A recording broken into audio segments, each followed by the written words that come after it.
여러분 안녕하십니까? 자, 혹시 요리할 때 이런 흰색 고무장갑을 쓰시는지요? 요리하는 영상이나 일명 쿡방에서 요리사나 인터넷 BJ가 이런 장갑을 쓰는 모습 많이 보셨을 겁니다. 근데 이 장갑은 수입할 때 반드시 식품의약품안전처 신고와 유해 성분 검사를 받아야 합니다. 하지만 마음만 먹으면 얼마든지 이런 검사 절차를 피해서 수입할 수 있는 것으로 확인됐습니다. 임선은 기자입니다. 한 인터넷 BJ가 흰색 고무장갑을 끼고 요리를 하는 모습입니다. 합성 고무, 니트릴, 라텍스로 만들어진 요리용 장갑으로 일반 고무장갑보다 열과 불에 강한 데다 최근엔 위생 문제로 이 장갑을 이용하는 소비자가 늘고 있습니다. 고무장갑은 음식에 직접 닿기 때문에 수입 시 반드시 식품의약품안전처에 신고하고 인체의 유해 여부를 검사받아야 합니다.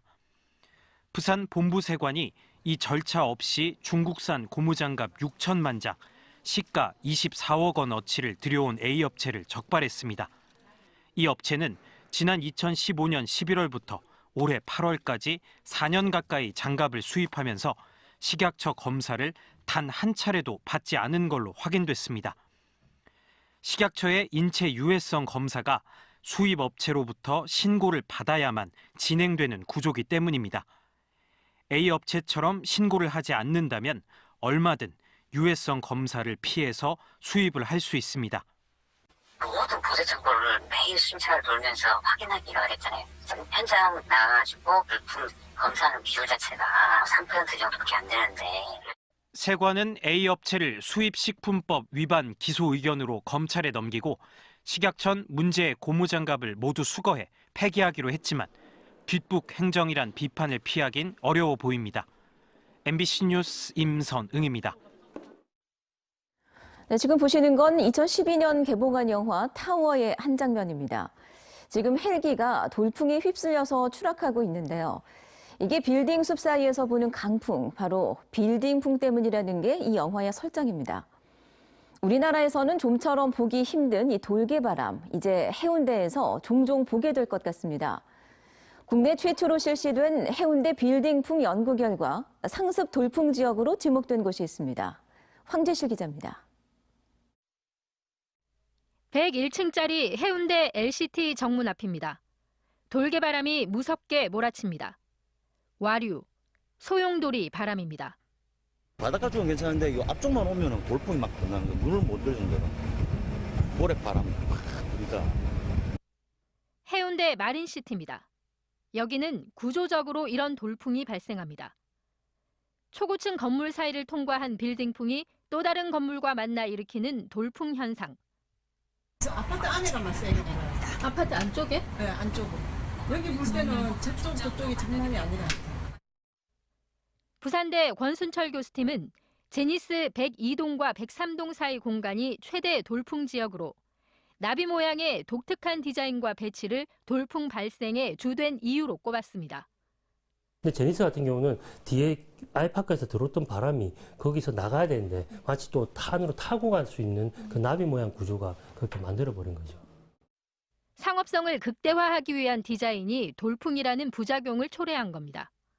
정남향도 없고 정북향도 없고요. 그러니까 남동 남서 형태로 해서 약간 이렇게 돌려서야 어느 한쪽도 다 조금씩 다 보이게끔.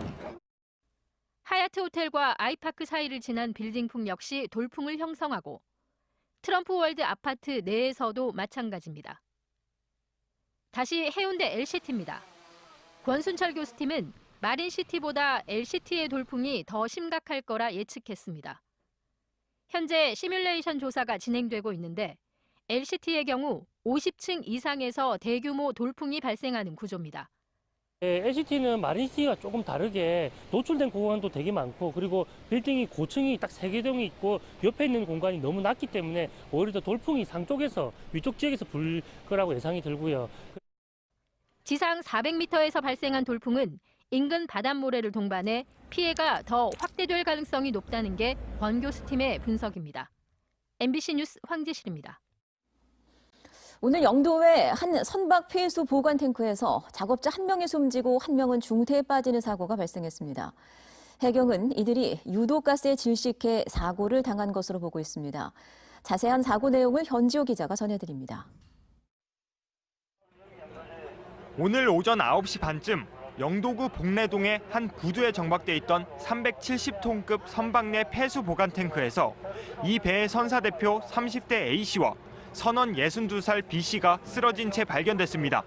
해경이 이들을 구조해 인근 대학병원으로 옮겼지만 A씨는 결국 숨졌고 함께 구조된 B씨도 현재 의식을 되찾지 못하고 있습니다. 숨진 선사 대표 A씨는 선원 B씨가 쓰러진 것을 발견하고 다른 배 선장에게 신고를 부탁한 뒤 탱크로 들어갔다 변을 당한 것으로 전해졌습니다. 옆에 있는 다른 선장한테 신고를 좀 해달라 부탁을 하고 본인도 이제 들어갔는데 거기서 이제 사고가 나셔가지고. 해경은 이들이 선박 폐수 보관 탱크 내부에 가득 찬 유독가스에 질식한 것으로 보고 선사 측을 상대로 정확한 사고 경위를 조사하고 있습니다. MBC 뉴스 현주호입니다. 오늘은 49년 전 22살 청년 노동자 전태일이 근로기준법 준수를 온몸으로 외치며 분신 자살한 날입니다. 그런데 아직도 파견이나 계약직 근로자들이 받는 부당한 대우와 고충은 끊이지 않고 있는데요. 민주노총이 지역 근로자들의 노동권 침해 사례를 발표하며 정부 대응을 촉구했습니다. 박준호 기자입니다. 최근까지 부산의 한 의류업체에서 계약직으로 일했던 A씨. 평소 업주의 인격 모독적 발언, 성추행 등이 잇따랐다는 주장입니다. 어깨에 손 두른다거나 뭐 그런 거는 비일비재했었죠. 다른 분한테는 현장에서는 여전히 뭐 이렇게 볼을 만진다거나. A씨는 그만 나오라는 말 한마디에 해고됐고 한 달치 월급도 떼었습니다. 심리적으로 압박당하 보니까 정신과 치료도 받고 지금도 일상생활을 복귀하기가 힘든 상황이거든요. 민주노총이 부산고용노동청을 찾는 근로자 120여 명을 심층 상담한 결과 A씨의 사례처럼 350여 건의 노동권 침해나 민원이 접수됐습니다. 임금 체불이 104건으로 가장 많았고 정부의 민원 불성실 처리가 81건, 4대 보험 미가입과 부당해고 징계가 똑같이 29건으로 그 뒤를 이었습니다. 상담 근로자 대다수는 중소기업에서 일용 파견직으로 일하는 경우가 많았고 근로계약서를 쓴 경우는 5건 중 1건에 불과했습니다. 정규직이 했던 일을 쪼개어서 초단시간 일자리로 만들면서 주휴수당, 퇴직금, 휴게시간 등을 노동자에게서 빼앗아 버렸고. 민주노총은 노동법과 근로기준법 강화를 정부에 촉구할 계획입니다. MBC 뉴스 박준호입니다. 수능 시험 하루 전인 오늘 수험생들의 예비 소집이 이루어졌습니다. 시험장을 확인하러 나서는 수험생들의 표정과 담임 선생님들의 마지막 당부 말씀을 들어봤습니다. 정세민 기자입니다.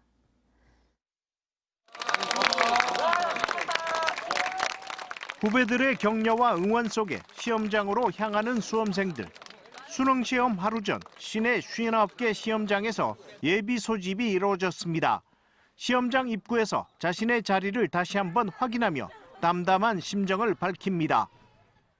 3년 동안 공부했던 게 한순간에 내 뒤에 스쳐가면서 앞으로 이제 내일 어떻게 시험을 쳐야 되나 많이 걱정이 됩니다. 시험장 입실 완료 시간은 내일 오전 8시 10분. 그러나 이보다 10분에서 20분 일찍 도착해 시험장 분위기에 익숙해 두는 것이 유리합니다.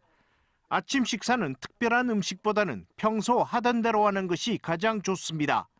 가급적이면 아침을 먹고 하는 게 좋은데 굳이 그동안 계속 안 먹던 학생들이 갑자기 아침을 먹게 되면 또 속에 좀 불편할 수도 있기 때문에 평소에 하던 대로 하는 게 좋을 것 같고 혹시나 이제 또 배고플 수 있으니까 간단한 간식거리 정도 챙겨가가지고 쉬는 시간에 틈틈이 먹는 게 괜찮을 것 같습니다.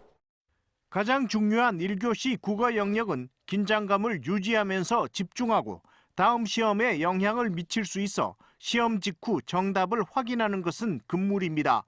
수학은 쉬운 문제부터 하나하나 풀어나가면서 시간을 조절하고 어려운 문제에 집중하는 것도 한 방법입니다. 일단 쉬운 문제나 풀 수 있는 문제부터 먼저 풀 수 있는 게 당연히 좋고요. 특히 자기가 풀 수 있을 줄 알았는데 막상 풀어보니까 잘 안 풀릴 경우에는 다시 풀려고 하지 말고 일단 그 문제를 넘기고 나중에 한 바퀴 다 돌고 난 다음에 푸는 게 좋은 문제풀이 습관으로 보입니다. 실전에서의 긴장감 때문에 의외로 많은 학생들이 문제를 잘못 읽어 실수를 범하는 만큼 문제는 여러 번 꼼꼼히 읽어야 합니다. 특히 한국사와 탐구 영역 시험을 치르는 4교시에는 부정행위 처리자가 가장 많이 발생하는 만큼 사전에 응시 방법을 철저히 숙지하는 것이 중요합니다. MBC 뉴스 정세민입니다. 해운대 일대 고층 건물에 무단 침입해 낙하산 활강을 한 러시아인들의 출국이 정지됐습니다.